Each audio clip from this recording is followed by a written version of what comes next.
Você já imaginou aprender a equação da circunferência de uma maneira sagaz e definitiva? Então vem comigo que eu te mostro.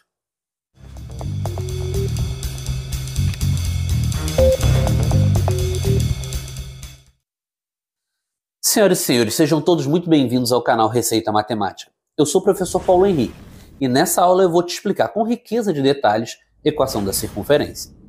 É bem mais fácil mesmo do que você imagina.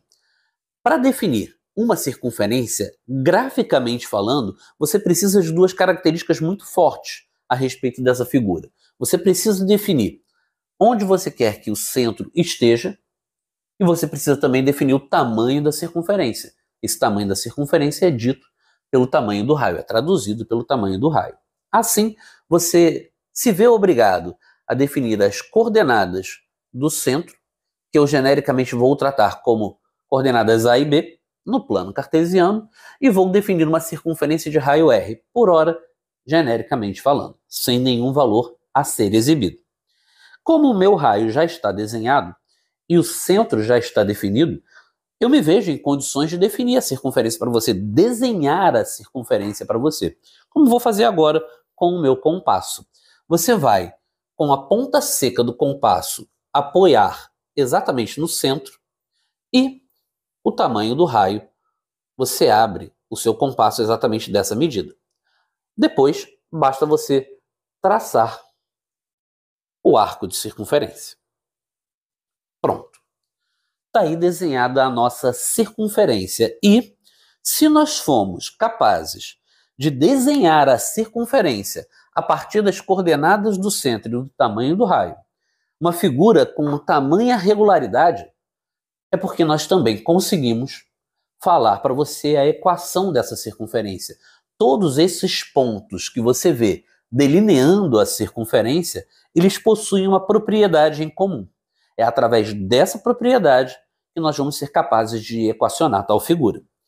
Sabe que propriedade é essa? Essa é muito fácil também. Quando você olhar para um ponto qualquer, como este ponto P, que eu defino em destaque azul para você agora, de coordenadas x e y, ele, como qualquer outro ponto da circunferência, ele guarda uma mesma distância em relação ao centro e essa distância é o exato tamanho do raio. Se você tomar este ponto e verificar onde estão as suas abscissa e ordenada de fato, você vai perceber que a gente vai poder desenhar esta figurinha. Repare no valor da abscissa do ponto P e na ordenada do ponto P. Prontinho. Para qualquer outro ponto, eu teria o mesmo par ordenado? É claro que não. Mas tem uma coisa que não vai mudar. Essa distância, para qualquer que seja a posição desse ponto P, um pouco mais para cima, um pouco mais para baixo, essa distância vai continuar sendo R. E como podemos calcular a distância entre dois pontos quaisquer no plano cartesiano? Essa eu sei que você se lembra das suas aulas de geometria analítica. Para você desenhar essa distância, para você calcular essa distância e dizer que é o tamanho do raio, você vai desenhar um triângulo retângulo, como esse que eu estou colocando mais uma vez em destaque para você. Esse triângulo retângulo, ele tem como catetos as diferenças entre a abscissa do ponto P e a abscissa do centro, a ordenada do ponto P e a ordenada do centro. Eu quero calcular essa medida, x menos a, e essa medida, y menos b. Para qualquer que seja, de novo, este ponto desenhado um pouco mais para lá, um pouco mais para cá, essa distância ela vai ficar sempre inalterada. E assim, a gente pode calcular essa distância a partir das variações no eixo horizontal e no eixo vertical. Como? Aplicando Pitágoras. Então, se, à luz do Teorema de Pitágoras. Nós podemos calcular a distância r como x menos. Você vai entender porque eu já vou deixar isso aqui indicado. A ao quadrado mais y menos o valor de b ao quadrado. Isso vai ser igual ao tamanho da hipotenusa representada pelo próprio raio ao quadrado. Prontinho. Aplicamos Pitágoras pura e simplesmente, coisa que eu tenho certeza que você sabe muito bem. Tendo aplicado o Teorema de Pitágoras neste ambiente, a gente acabou definindo a equação reduzida da circunferência. Essa equação reduzida da circunferência, ela traz uma riqueza de informações gráficas muito grande. Por quê? Se você está percebendo a nossa pedagogia policromática, eu desenhei a circunferência, que desenhei a partir das coordenadas do centro e do tamanho do raio. E estes elementos aparecem muito claramente na descrição da nossa equação reduzida. Se você quiser, por acaso, trabalhar com um exemplo, você vai definir o tamanho do raio igual a 5 unidades de medida. As coordenadas do centro são 3 e 2. É possível? É possível. Então agora a gente vai tão somente pegar e colocar no lugar do A, do B e do R os valores que estabelecemos para você agora. Você vai ficar com x menos 3 ao quadrado mais y menos 2 ao quadrado. Tudo isso é igual ao raio, que é igual a 5 elevado ao quadrado. E costumamos deixar o x menos 3 ao quadrado, indicado, mais y menos 2 ao quadrado, indicado, tudo isso igual a 25. Pronto, você definiu para este nosso exemplo a equação reduzida da sua circunferência, uma circunferência de coordenadas 3 e 2 para o seu centro e o tamanho do raio. Deixar do jeito que está é muito comum, porque traduz um dos formatos que este conjunto de pontos assume algebricamente. Agora, você quer entender qual é a equação geral e como chegar nela? Me dá um minutinho. Eu tenho certeza absoluta que você nem imaginava que a equação da circunferência é meramente uma consequência do Teorema de Pitágoras muito bem aplicado. E tenho certeza também que você não espera que eu diga que para você sair da equação reduzida para a sua equação geral, você já sabe tudo o que precisa saber para chegar lá. Porque é muito fácil. Você não está trabalhando com o quadrado de um binômio? Aqui uma outra parcela representando o quadrado de um outro binômio? Tudo que você tem que fazer para poder sair do formato reduzido e chegar no formato geral é executar os quadrados desses binômios. E você tem que tomar cuidado, porque você precisa fazer quadrado do primeiro, 2 vezes o primeiro vezes o segundo.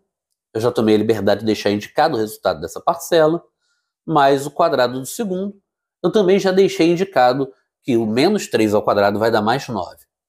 Mais y2 menos 4 vezes y mais 4, tudo isso igual a 25. Prontinho. Você já deu o primeiro e grandioso passo para chegar num formato que é chamado de formato geral. A próxima etapa é muito simples também, porque tudo que acontece nesse momento para esse daqui é você deixar o trinômio quadrado perfeito muito bem desenvolvido com os seus termos próximos uns dos outros. Você pode reparar que o termo que tem x está perto de um outro termo que tem x. O termo que tem y está perto de um outro termo que tem y. O que é comum e o que vai nos ajudar a compreender o formato geral é respeitar os graus dos termos ali presentes. Tipo, você tem os termos de segundo grau agora anotados bem pertinho um do outro, os termos de primeiro grau também anotados um do lado do outro, e os termos independentes também, inclusive com o 25 sendo jogado para o primeiro membro dessa equação. Show? Tranquilidade? A gente deu uma bagunçada naquele resultado do trinômio quadrado perfeito, que tinha ficado muito bacana, tanto para um termo quanto para o outro. Só que aqui, o que é comum é deixarmos os termos de segundo grau perto, os termos de primeiro grau próximos e os termos independentes também juntinhos. Bom, com relação ao x ao quadrado mais y ao quadrado, é evidente que eu não posso operá-los. Eu não posso expressar essa soma num único termo. Menos 6x, menos 4y, também não. Mas aqui eu posso reduzir esses termos independentes a um termo independente só. Afinal, 4 somado com 9, isso vai dar 13. 13 menos 25, isso vai dar menos 12. Tudo isso é igual a zero. O que você está enxergando no quadro neste momento é a sua equação geral. Tudo bem? Essa equação geral, bom, eu reconheço como uma que tem uma menor riqueza de informações gráficas do que a equação reduzida tinha. Porque, afinal, o 25, que era caracteristicamente falando o raio elevado ao quadrado, ele some. Ele é mesclado, juntado aos termos independentes decorrentes do quadrado daqueles binômios. Para você enxergar a abscissa do centro, tanto quanto a ordenada do centro, você vai ter que olhar para o termo em x do primeiro grau com o termo em y do primeiro grau. E daqui extrair as coordenadas do centro que estão ligeiramente disfarçadas.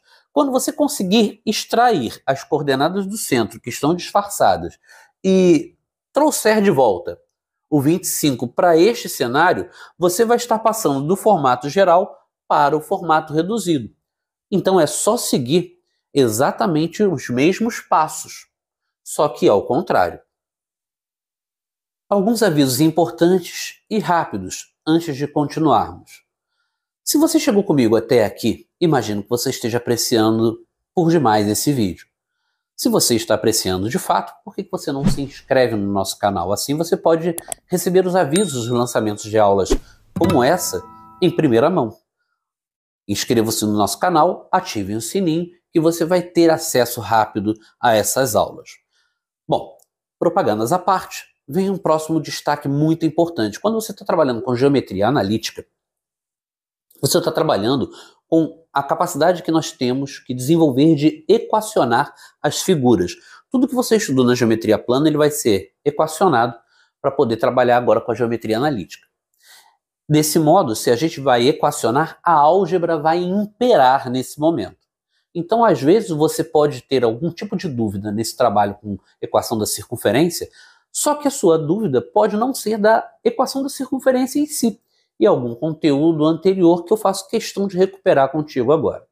Porque o prometido era o seguinte: quando eu trabalho com a equação reduzida do tipo x menos a ao quadrado mais y menos b ao quadrado igual a r ao quadrado, eu pego esse x menos a ao quadrado e desenvolvo o quadrado do binômio. Chega uma expressão de 3 termos. Pego o y menos b e também desenvolvo o quadrado desse binômio. Chegou uma outra expressão de 3 termos. Aí eu vou arrumando. Quem está perto de um e de outro são os termos de mesma variável. Depois eu coloco quem está perto um do outro, termos de mesmo grau. Para que a gente possa passar agora da equação geral da circunferência para o formato reduzido, e lá eu vou ter mais condições de reconhecer as coordenadas do centro e o tamanho do raio, nós dois vamos precisar fazer um trabalho que é conhecido como completar o trinômio quadrado perfeito. E isso é mega fácil. Se você tem essa fala armazenada na sua mente, que o quadrado de um binômio ele é traduzido por quadrado do primeiro 2 vezes o primeiro vezes o segundo, mais o quadrado do segundo. O nosso completar, veja, aqui eu tenho um trinômio quadrado perfeito incompleto. Eu não reconheço o valor do terceiro termo desse desenvolvimento, pelo menos não ainda. Mas você há de concordar que o quadrado do primeiro está muito evidente, e isso que você está vendo aqui, ele é 2 vezes o primeiro vezes o segundo termo. Ah, é? Então diz para mim, se esse termo do meio é 2 vezes o primeiro vezes o segundo, o que é que multiplicado por 2 vai dar 8? Se você reconhecer que este A é igual a 4, então você sabe muito bem quem colocar aqui e quem colocar aqui. Este é o completar do nosso trinômio quadrado perfeito. É você saber reconhecer quem é o A que precisa ser elevado ao quadrado para assumir a sua posição. Mesmo que você trabalhe com um valorzinho negativo, isso não é um problema. Você tem que fazer y menos b ao quadrado. É quadrado do primeiro. Eis que aqui nós temos 2 vezes o primeiro vezes o segundo. Aí eu quero saber de você o que é que multiplicado por menos 2 dá menos 14. Esse valor de b vai ser igual a 7. Então você precisa reconhecer quem é o segundo termo deste binômio para elevar este termo ao quadrado e conseguir posicioná-lo de forma adequada. Isso é um trabalho simples de completar o trinômio quadrado perfeito. Quando você estuda fatorações e produtos notáveis, existem diversos casos diferentes, mas eu só vou usar um, que é o quadrado de um binômio. Então, se você guardar este quadrado do primeiro, 2 vezes o primeiro vezes o segundo, mais o quadrado do segundo, o mistério de passar do formato geral para o formato reduzido, ele é quebrado, ele é desmantelado. Quer tentar isso junto comigo? Vem cá, me ajuda. Eu sei que para fazer agora, justamente ao contrário do que fazíamos, nós não deixamos os termos de mesmo grau próximos um do outro. Aqui eu tenho os termos de primeiro grau também bem pertinho do outro. Como a ordem das parcelas não altera a soma, a ideia é você mudar a ordem, x2 menos 12x, mas é necessário entendermos que nós vamos ter x2 menos 12x como um resultado parcial desse quadrado de um binômio. Então eu tenho que deixar reservado o espaço do terceiro termo, que eu ainda hei de encontrar. Mais y2 menos 16y mais, pronto, está aqui o espacinho que a gente deveria deixar. Tranquilidade? Beleza? Então me ajuda, porque eu acho que essa explicação ficou bem tranquila. Você vai conseguir reconhecer que isso que você está vendo é menos 2 vezes o primeiro vezes o segundo. Você consegue definir para mim quem é o segundo termo? O que é que multiplicado por menos 2 dá menos 12? 6. Então você vai colocar aqui 6 ao quadrado, que é igual a 36. Pronto. Vale agora um ponto fortíssimo dessa história. Entenda que você tem uma equação mega equilibrada. Se você tem uma equação equilibrada como em uma balança, somou algo em um lado da balança, ela vai desequilibrar. Para que você restabeleça o equilíbrio, o que você somou de um lado, você tem que somar do outro. Assim você tem a garantia de não alterar a igualdade. Vou somar no final, porque eu ainda tenho que descobrir qual é o terceiro termo do desenvolvimento do quadrado de um binômio para esse trinômio agora. Eu sei aqui que eu tenho menos 2 vezes y vezes b. Bom, eu pergunto, o que é que multiplicado por menos 2 dá menos 16? Se você respondeu que é o b igual a 8, você acertou. E este b igual a 8 eu elevo ao quadrado, tal qual fizemos nos nossos exemplos. Pronto. Para poder completar o trinômio quadrado perfeito. Agora me diz, se nós tínhamos uma equação mega equilibrada e você somou 36 mais 64 de um lado, para você restabelecer o equilíbrio, você vai ter que somar 36 mais 64 do outro lado também. Quanto é que dá 36 mais 64? Você soma 100 de uma vez só. E agora a gente tem condições de dar o último passo para chegar à equação reduzida, porque isso é decorrente de um certo x menos 6 ao quadrado mais y menos 8 ao quadrado, tudo isso igual a 100, ou se você preferir, 10 ao quadrado. Se você precisa definir as coordenadas do centro, num formato reduzido como esse, está tudo muito claro, porque eu tenho um centro de coordenadas 6 e 8 e um raio de tamanho igual a 10. Quando você passa do formato geral para o formato reduzido, você passa justamente para aquele formato que tem uma maior riqueza de informações. Bom, agora eu faço 2 convites para você. Se você gostou dessa aula, como penso ter gostado, por que você não deixa aqui um comentário para você me dizer se quer ou não um exercício fácil ou difícil sobre essa matéria para a gente poder treinar um pouco mais? Eu gravo um vídeo especialmente para você. E se você gostou, como eu imagino que você tenha gostado, deixa o seu like. Não te custa nada. Beijo grande, galera. Até a próxima.